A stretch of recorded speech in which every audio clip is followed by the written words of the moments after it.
The first time I saw that steel gate stretched across my road, I honestly just sat there with my truck idling and stared at it for a good 30 seconds.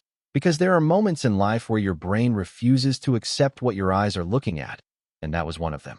8-foot black steel, stone columns on both sides, keypad entry, cameras mounted up high like somebody thought they were guarding Fort Knox instead of a dirt road in northern Vermont. And the craziest part wasn't even the gate itself. It was the fact those people actually believed they had the right to lock me out of land my family had been using longer than either of them had probably been alive. What they didn't know yet was I'm a very patient man right up until I'm not.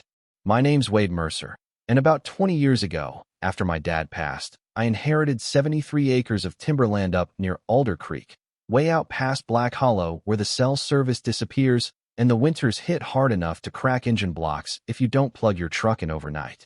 Most folks wouldn't want that kind of life, but I always loved it out there. The quiet, the smell of pine after rain, the sound logging chains make early in the morning when the fog still hangs low between the trees. My land wasn't worth millions to developers or ski resorts, but the timber rights paid steady money, and every hunting season I leased sections to a few old regulars from New Hampshire who'd been coming up there since the 90s. It was simple, honest income. Enough to live comfortable without anybody bothering me. Only problem was there'd always been one road in and one road out. Old Alder Road started at the county highway and cut through 3 separate properties before reaching my timberland. Been there since the 50s, back when loggers first cleared paths through the valley. My deed included a permanent unrestricted easement, which basically meant nobody could legally block my access for any reason. Didn't matter who owned the front parcels. Didn't matter how fancy they got. That road stayed open. And for years, everybody respected that. Then Caleb and Monica Whitmore showed up. They came up from Connecticut, bought the front property in cash through some LLC with a name that sounded like a pharmaceutical company. And within a month, they had contractors pouring foundations for this giant cedar lodge overlooking the valley. Folks around town started talking immediately because that's what happens in little places. Somebody buys expensive coffee at the general store twice, and suddenly everybody knows their business. At first, I didn't think much of them. Actually, the first time I met Caleb, he seemed decent enough. I was hauling a load of cut spruce down the access road when his shiny black Range Rover pulled over to let me pass. He stepped out wearing one of those expensive flannel jackets city people buy when they want to cosplay as outdoorsy, smiled real polite. Introduced himself, asked about fishing spots nearby. I remember he said, "Beautiful country you got here." And I said, "Only if you respect it." He laughed like he thought I was joking. Maybe I did too back then. A couple weeks later I stopped by because one of his concrete trucks had chewed deep ruts into the access road after heavy rain. Normally neighbors just handled things face to face out there. No drama. I knocked on his temporary trailer door, and Monica answered holding a wine glass at like 2 in the afternoon. She looked me up and down the way people do when they're trying to decide if you belong on their property. I explained the road needed grading before winter, or everybody using it would end up stuck axle deep in mud. She smiled, but it wasn't a friendly smile.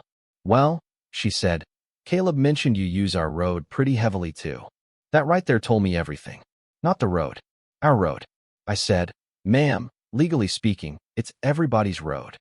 Her smile disappeared almost instantly. That night, I remember sitting on my porch thinking maybe this was going to become one of those situations. You live long enough in rural towns, you see it happen over and over. Wealthy folks move out looking for peace and privacy, then get angry when they realize rural life comes with tractors at sunrise, logging trucks, gunshots during deer season, and neighbors who've been there longer than they have. Still, I never expected what came next. 3 weeks later, I came down the mountain hauling timber just before dusk, rounded the bend near the Whitmore property, and slammed my brakes so hard my thermos flew off the dashboard.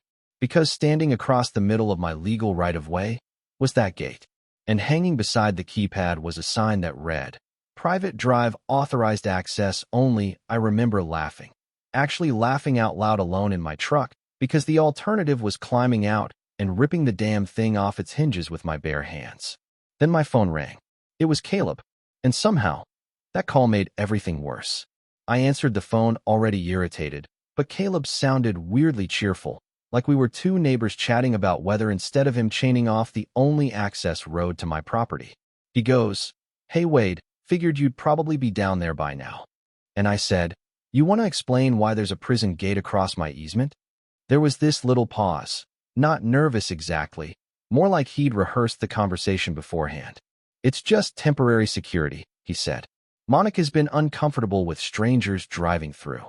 I looked around at the empty woods and almost laughed again. Strangers. I'd been driving that road since Reagan was president. "You blocked my legal access," I told him. "That gate comes down tonight." Then his voice changed a little, lost that fake friendly tone. "Now hold on, wait. We spent a lot of money on this property. We have equipment out here, tools, generators. And frankly, with all the traffic coming through, Monica doesn't exactly feel safe." I remember gripping the steering wheel hard enough my knuckles hurt. "You think logging trucks are traffic?" I asked. "You moved into timber country." He sighed like I was being unreasonable and said, "Look, I'll give you the code. Problem solved." And that right there, that was the moment the whole thing stopped being about a gate. Because people like Caleb always think control and compromise are the same thing. I said, "No, my easement is unrestricted. I don't need your permission to reach my own land." Silence. Then real cold. He goes, "Well, I guess we disagree on that." The line disconnected. That night, I drove into town and parked outside McGarry's bar longer than I usually would before going inside. Alder Creek's the kind of town where everybody notices when somebody sits in their truck thinking too long. Sure enough, old Ron Bissett spotted me through the window and waved me in before I even made up my mind. Ron used to run logging crews with my dad back in the 80s, big beard, suspenders, hands like cinder blocks. Soon as I walked in, he said, "You look like somebody pissed in your gas tank." I told him about the gate.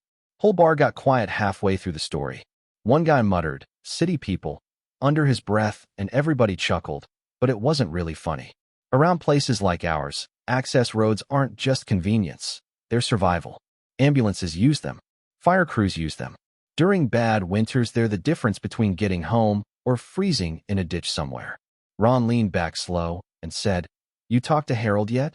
Harold Bennett was probably the most stubborn attorney in 3 counties. 72 years old, suspenders every day, still used a typewriter because he claimed computers encouraged sloppy thinking. He'd handled timber disputes forever, and if there was one thing Harold loved more than black coffee, it was reminding rich newcomers they weren't kings just because they bought acreage. I drove to his office the next morning. Harold listened without interrupting, just flipping through my deed with half-moon glasses sliding down his nose. Finally, he tapped one paragraph twice using a nicotine-stained finger. "There," he said. "Permanent unrestricted right-of-way for ingress, egress, commercial hauling, and maintenance access." Then he looked up at me and smiled a little. "He can't block a damn thing." I won't lie, hearing that settled something in me. Because even when you know you're right, there's still that little fear in the back of your head wondering if money's going to change the rules somehow. Caleb and Monica had money. Architect money. Vineyard vacation money. Meanwhile, I still patched my own barn roof every spring with leftover sheet metal. Harold drafted a formal demand letter giving them 10 days to remove the obstruction voluntarily. Said if they refused, we'd seek an injunction and damages. Well, I asked him, what if they ignore it? Harold gave this dry little grin and said, "Then things get entertaining." Turns out he was right. 3 days later, Caleb showed up at my place unannounced in that Range Rover. I was splitting firewood beside the shed when he walked over wearing spotless boots that had clearly never stepped in mud before. He tried acting neighborly again at first. "Wade," he said, "this is getting blown out of proportion." I kept splitting wood. He continued, "Monica's anxious out there alone sometimes. We invested our life savings into that house." That almost made me stop swinging the axe, because something about hearing a millionaire talk about life savings while standing on inherited family wealth hit me sideways. I said, "Your wife being nervous doesn't erase property law." His jaw tightened. Then he made the mistake that really set the hook in deep. "You know," he said, looking around my property, "most people would appreciate modernization out here." I remember lowering the axe slow and staring at him. "Modernization? Security," he corrected.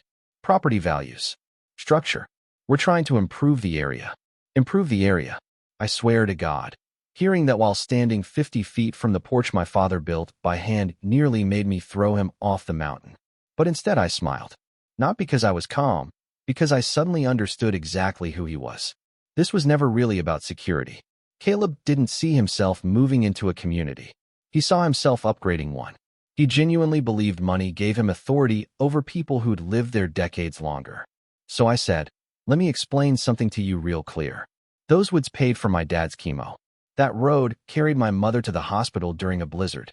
And long before you decided this valley matched your Instagram fantasies, people here were surviving winters together. You don't get to buy your way into ownership of everybody else. For a second, he looked embarrassed. Then the arrogance came right back. We'll let the lawyers sort it out, he said. And that's exactly what happened. Harold filed for an emergency injunction that same week. But while court dates crawled along, the Whitmore's contractors kept hammering the access road nonstop. Cement trucks, excavation rigs, lumber deliveries. They tore the road to pieces during spring thaw season when the ground was softest. Deep trenches filled with muddy water, gravel shoulders collapsing, drainage ditches wrecked. One morning I got stuck hauling timber because a construction crew parked equipment sideways across half the road. I walked over to the foreman and said, "Need this moved." Before he could answer, Monica stepped out from the house wearing sunglasses bigger than my hand. "You people are constantly so aggressive," she snapped. "You people." There it was. I said, "Ma'am, your excavator's blocking a legal easement." And she actually rolled her eyes. "At some point," she said, "there needs to be compromise in a civilized community." Civilized. I looked at the mud, the destroyed drainage ditch, the workers smoking beside diesel spills, and honestly almost admired the audacity. That night Harold called me around 9. Court hearing got moved up. Judge Eleanor Pike would hear arguments Friday morning. Now, Judge Pike had grown up 30 miles from Alder Creek. Her brothers logged timber. Her uncle trapped coyotes every winter. She wasn't some big city judge reading easement law from textbooks. She understood exactly what blocked access meant in places like ours. And deep down, I think Caleb still believed money and polished language could talk him out of reality. He was about to learn otherwise. Friday morning the courthouse looked exactly the way small-town courthouses always do. Old brick walls, squeaky benches, coffee that tastes burnt no matter who makes it. Caleb walked in wearing a tailored navy suit with one of those attorneys beside him that probably charged by the breath. Monica came too, carrying herself like the whole thing was beneath her. Meanwhile, Harold shuffled in beside me carrying a wrinkled legal folder and a gas station coffee the size of a flower pot. And somehow I felt better seeing that. Court lasted maybe 40 minutes. That's it. Because once Judge Pike read the deed language out loud, the whole argument pretty much collapsed on itself. Caleb's attorney kept trying to frame the gate as a reasonable security accommodation, but Judge Pike cut him off halfway through. "Counselor," she said, leaning over her glasses, "an unrestricted easement is either unrestricted or it isn't." Dead silence. Then she looked directly at Caleb. "You cannot condition access rights on codes, permission, or electronic barriers. Remove the obstruction within 14 days. Simple as that." But then she added the part Caleb clearly didn't expect. "If the obstruction remains after 14 days, Mr. Mercer is authorized to remove it himself, and associated costs may be recovered from the defendants." You could actually hear Monica whisper, "This is insane." Judge Pike heard it too. Without even looking up, she said, "No, ma'am. Ignoring property law is insane." I'll admit, walking out of that courthouse felt good. Not victory lap good. More like finally being able to breathe good. Harold lit a cigarette outside and grinned at me. "Told you," he said. "Entertaining." Now here's where people always ask me the same question. Why didn't I just wait longer? Truth is, I almost did. Because despite everything, I still hoped they'd come to their senses. 14 days was plenty of time. Hell, if Caleb had simply apologized and removed the gate himself, none of what happened after would have happened. But day 14 came and went. Gate stayed right where it was. Worse than that, they doubled down. Caleb actually had contractors reinforce one of the stone columns with fresh concrete, like he thought the judge was bluffing. One of my hunting lease guys called me laughing and said, "You're not gonna believe this clown." That's when something inside me settled completely. Not anger anymore. Certainty. So early the next morning I called a friend of mine named Curtis Hale. Curtis owned an excavation company outside Millbrook and had probably operated every kind of heavy equipment known to mankind. When I explained the situation, he went quiet for about 3 seconds before saying, "You serious?" "Dead serious." Then he started laughing. "Buddy," he said, "I got just the machine. We did everything legal. That part matters." Harold drafted formal notice. County Sheriff's Department was informed beforehand. We documented the court order, property maps, timeline, every single detail. I wasn't interested in revenge fantasies. I wanted everything airtight because people like Caleb always assume regular folks make emotional mistakes they can exploit later. Morning of day 15 was cold and gray, low clouds hanging over the valley. I parked near the access road around 7 and waited while Curtis unloaded the bulldozer off a trailer. Big yellow Caterpillar machine, old but powerful as hell. Even hearing it idle felt satisfying. A couple locals showed up too because word travels fast in small towns. Ron Bissett brought coffee. Somebody else brought donuts. At one point I looked around and realized half the damn valley seemed invested in this thing now. Not because of me personally, because everybody out there understood what the gate represented. If Caleb got away with it, more people would try the same thing eventually. Curtis climbed down from the bulldozer and asked, "You want to do the honors?" I looked at that gate standing there all smug and polished between those fancy stone pillars. Then I shook my head. "Nah," I said. "You're the professional." We gave the sheriff's deputy one final chance to contact Caleb. No answer. So Curtis climbed back into the cab. And let me tell you something. There are few sounds in this world more honest than a bulldozer pushing through something that has no business standing where it stands. Steel screamed. Concrete cracked. One camera sparked blue before flying sideways into the ditch. The whole left gate post folded almost immediately, and once that happened the rest came apart fast. Curtis backed up once, pushed again, and suddenly $8,000 worth of luxury security system looked like scrap metal after a tornado. 5 minutes. That gate lasted 5 minutes. The funniest part? Caleb and Monica pulled up halfway through the demolition. I'll never forget Caleb jumping out of that Range Rover screaming, "What the hell do you think you're doing?" Curtis shut the dozer down while dust drifted through the trees. Real calm, I walked over and handed Caleb a copy of Judge Pike's order. "You had 14 days. Monica looked genuinely horrified. "You can't just destroy private property." Harold stepped forward beside me, adjusting his suspenders. "Actually," he said, "the court explicitly authorized it." Caleb's face turned this incredible shade of red, somewhere between embarrassment and rage.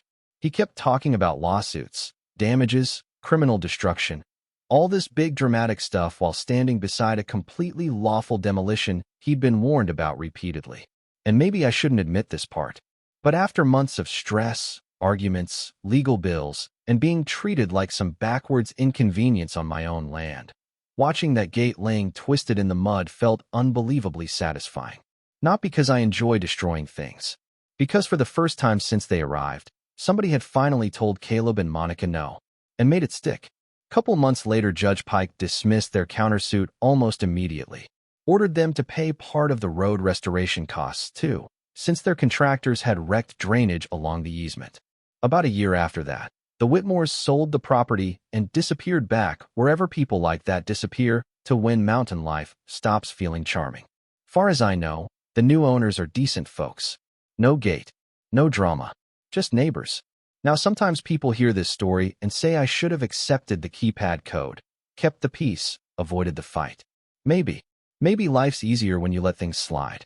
But I also think there's a difference between compromise and surrender, and once you start asking permission for rights you already legally own, eventually those rights stop being rights at all. So I want to know what you think.